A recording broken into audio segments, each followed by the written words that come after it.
What makes a road dangerous? Is it the cliff at the edge of the windshield, the weather closing in without warning, or the quiet knowledge that one small mistake can outlive everyone inside a car? Most of us think of roads as promises. They are meant to connect, to shorten distance, to carry us safely from one ordinary moment to the next. A road suggests intention. Someone planned it. Someone measured the earth, poured the surface, painted the lines, and believed that movement could be made predictable. But in some corners of the world, that promise begins to fray.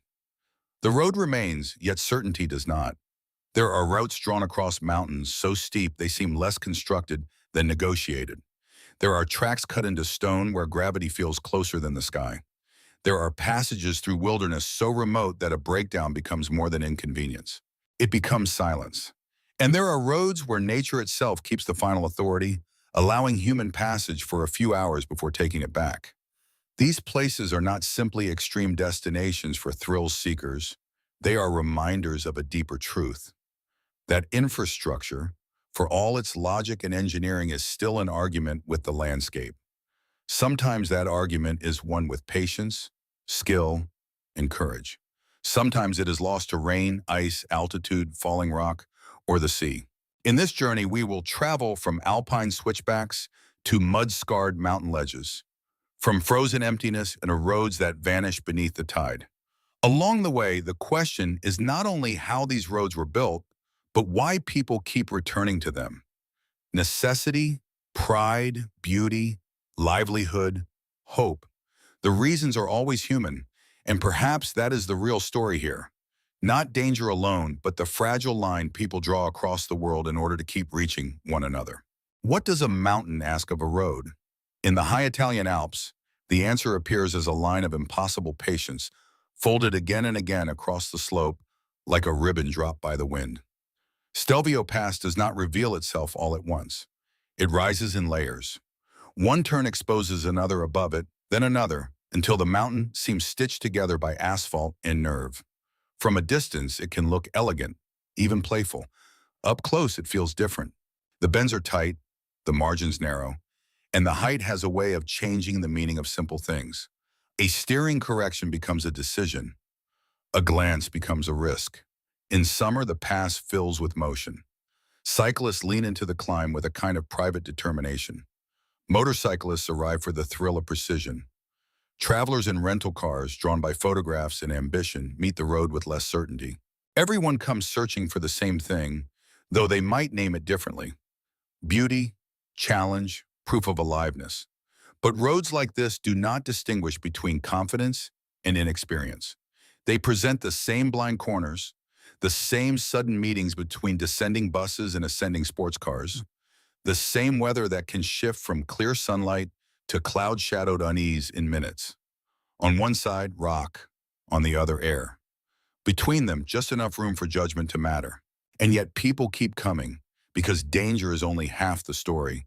The other half is wonder. The high silence, the cold brightness, the strange pleasure of moving through a place that refuses to be casual. Perhaps that is why mountain roads stay with us. They strip travel down to attention. They remind us that progress is not always smooth, and that some of the world's most beautiful passages ask for humility before they offer a view. At altitude, even a road can feel like a test of character. How far can isolation stretch before it begins to feel like another element of nature? In Alaska, the Dalton Highway answers with distance, cold, and a silence so complete it can seem almost deliberate. The road runs north through a landscape that does not offer comfort. It is long, spare, and indifferent, cutting across tundra, pipeline country, and immense open ground where weather arrives with nothing to slow it down. There are few settlements, fewer services, and long intervals in which the world appears reduced to gravel, sky, and the steady vibration of wheels. Here, a full tank is not convenience. It is foresight. A spare tire is not preparedness. It is common sense sharpened by experience. What makes the Dalton unsettling is not spectacle in the usual sense. It has no theatrical switchbacks, no famous precipice engineered for postcards. Its danger is quieter, loose surfaces, blowing snow, temperatures that turn a minor delay into a life-threatening pause. The possibility that help is very far away and may take longer than fear would like to imagine. Even the wildlife alters the equation. A large animal crossing the road at speed is not a surprise. It is a force. Truckers know this terrain in practical terms. They read the road through weight, weather, and timing. Visitors often read it through awe, which is understandable. The scale is mesmerizing. Mountains rise in the distance like unfinished thoughts. The light can linger for hours. Rivers move under ice. Everything feels ancient, as though the land has not agreed to become modern simply because a road was laid across it. And that may be the deeper truth of places like this. Remoteness is not empty. It is full of consequence. The Dalton Highway reminds us that some roads do not merely connect towns. They pass through the edge of human control, where endurance matters more than speed, and respect matters more than confidence. Can a road become a monument to willpower? In the mountains of China, the Guoliang Tunnel suggests that sometimes the most extraordinary routes are not designed by institutions, but carved out by people who simply refuse to remain cut off from the world. Before the tunnel existed, the village beyond it lived in near complete isolation. The path to the outside was narrow, steep, and unforgiving, clinging to the cliff in a way that made each trip feel less like travel and more like survival. For generations, reaching a market, a doctor, or another town meant trusting stone, weather, and luck. The mountain decided how far a life could extend. Then came an act of collective defiance. Villagers, without modern equipment or grand machinery, began to cut a passage directly through the rock. It was slow, punishing work. Hammer by hammer, chisel by chisel, they opened a scar in the mountain wall. The tunnel that emerged was not polished into perfection. It was shaped by effort, sacrifice, and necessity. Even now, its roughness remains visible, as though the labor never fully left the stone. Inside, the road feels both intimate and exposed. The tunnel narrows the world, then suddenly opens it again through irregular windows cut into the cliff face. Through those openings, the landscape falls away into empty air. Light pours in, but so does vertigo. A driver is held between shelter and abyss, protected by rock on one side and confronted by distance on the other. That is what gives this road its peculiar power. It is dangerous, yes, but its danger is inseparable from the human story that made it possible.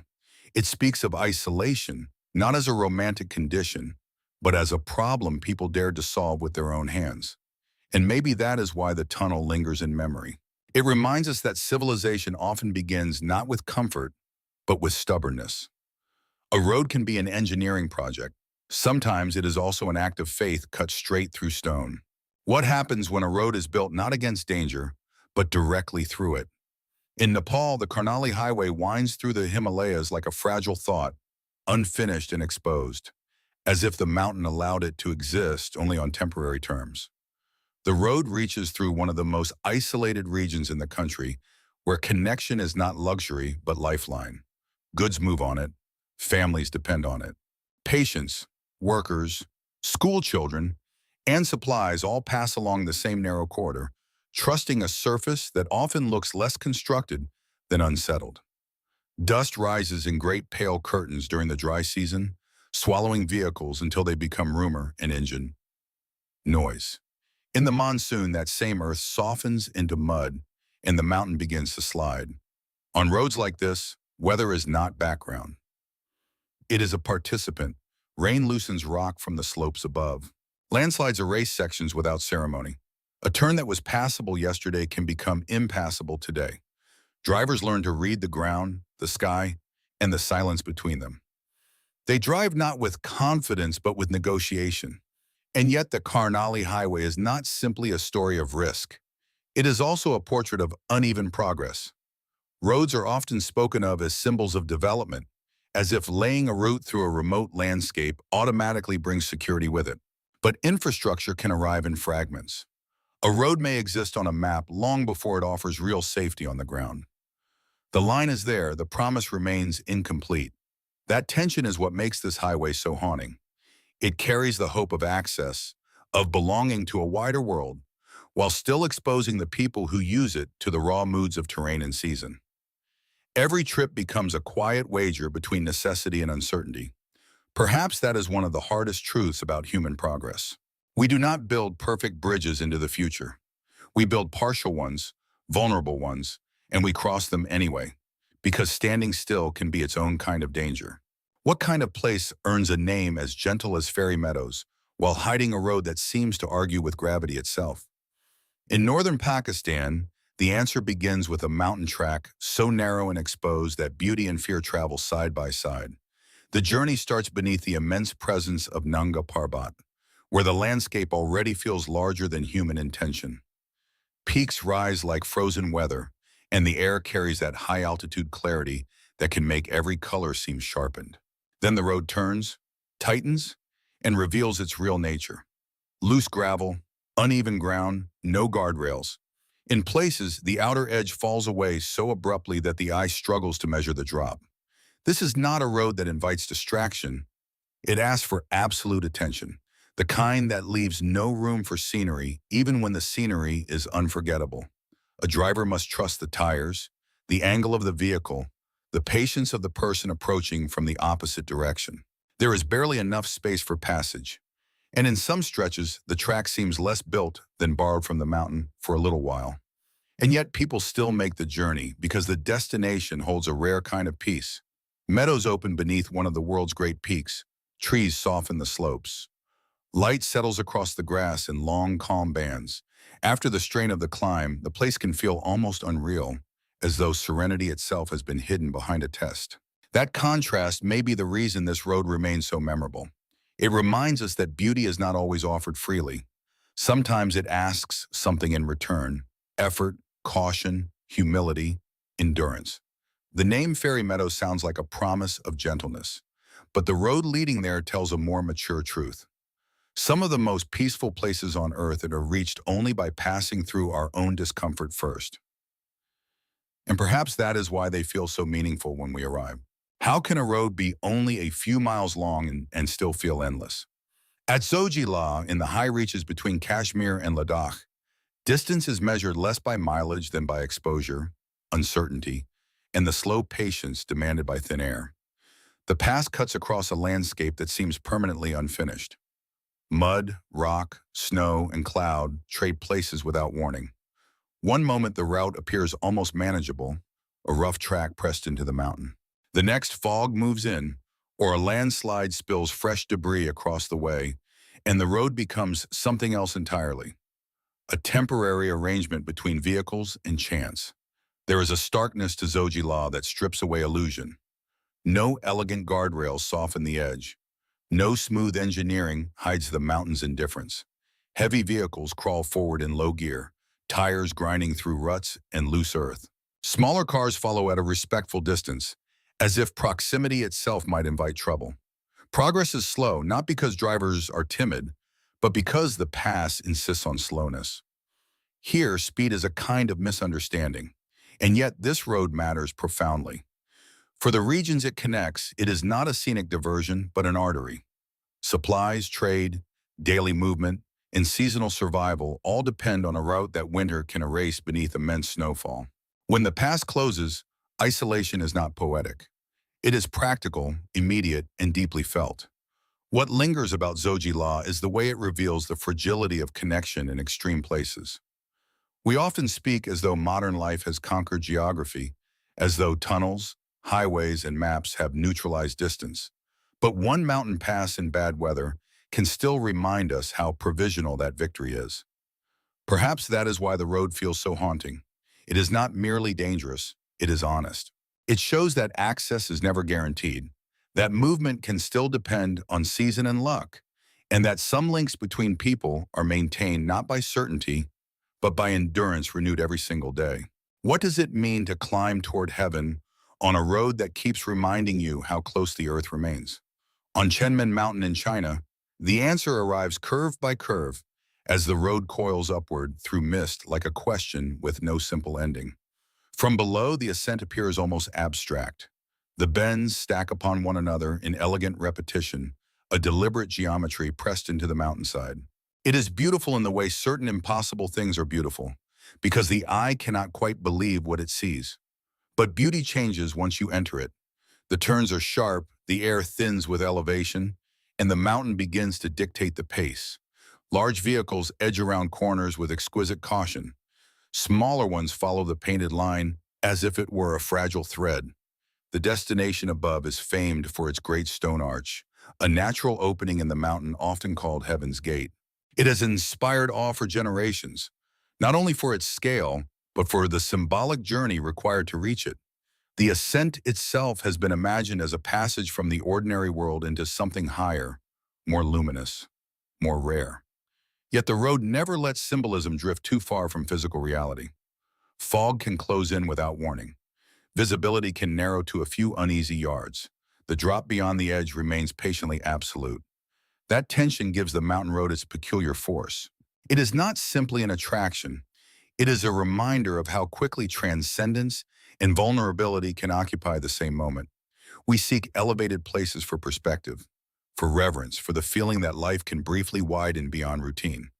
But the path upward often demands discipline rather than ecstasy. And perhaps that is the lasting insight of roads like this. The climb toward wonder is rarely smooth. It asks for focus. It asks for respect. Sometimes the route to a place called heaven is most memorable, not because it frees us from earthly limits, but because it makes those limits impossible to ignore. Can a road remember the people who died building it? In Siberia, along the route known as the Road of Bones, that question does not feel poetic. It feels literal, historical, and unbearably close to the ground beneath the tires. The landscape itself seems designed to test the edges of human endurance. Winter hardens the air into something almost metallic. Temperatures sink so low that machinery stiffens.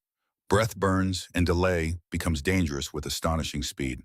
In warmer months, the frozen earth loosens into mud, and the road loses whatever firmness it briefly possessed. Vehicles sink, stall, and wait. Nature does not merely surround the road here. It enters it, alters it, and sometimes takes it back. But what gives this highway its darkest weight is not weather alone. It is memory. Built during the Stalin era through forced labor, the route was shaped by prisoners who worked in brutal conditions, many of whom never left the region alive. Their labor made movement possible for others. Their suffering became part of the foundation. The road is not just a way through the wilderness. It is also a long grave marker stretched across distance. Driving there today means passing through more than remote terrain. It means moving through a landscape where history has not fully settled into the past. The silence feels layered. Beneath the practical concerns of tires, fuel, and temperature lies another awareness, that some roads are engineered not only with materials, but with human costs too immense to measure cleanly. This is what makes the Road of Bones more than a dangerous route. It is a confrontation with the relationship between ambition and cruelty, between state power and individual lives reduced to numbers. Yet even here, life continues, trucks pass, settlements persist. The road remains in use. Perhaps that is the most unsettling truth of all. Human beings have always moved forward across ground shaped by suffering. The question is whether we do so forgetfully, or whether we allow the road beneath us to speak, even faintly, of those who paid for its existence with everything they had. What does it mean for a road to be called a wonder? On the Karakoram Highway, where China and Pakistan are joined across some of the highest mountains on Earth, wonder arrives inseparably bound to sacrifice. The road moves through a landscape so vast it seems to resist scale itself. Peaks tower above the route like frozen walls of time.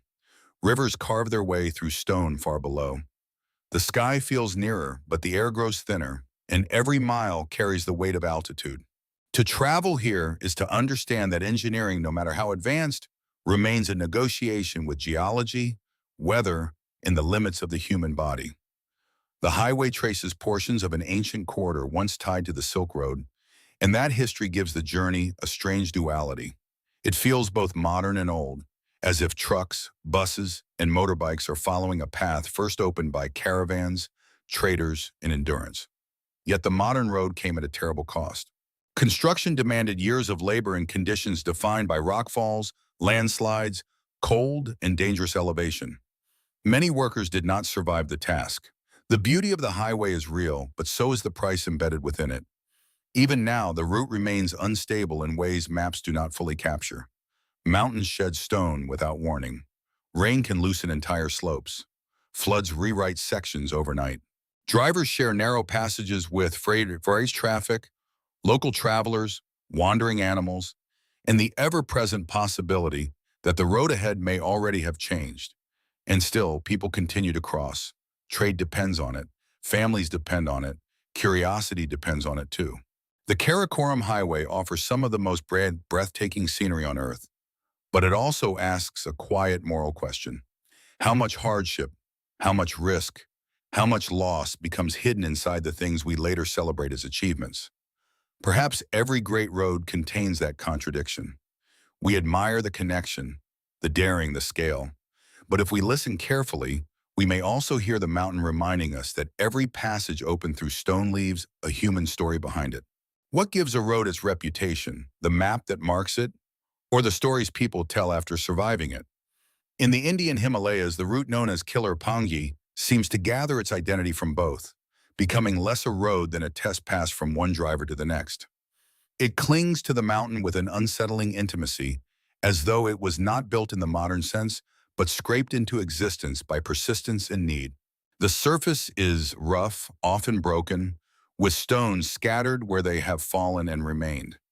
In places, an overhang presses from above, while emptiness opens below, leaving vehicles to thread a line between collapse and exposure.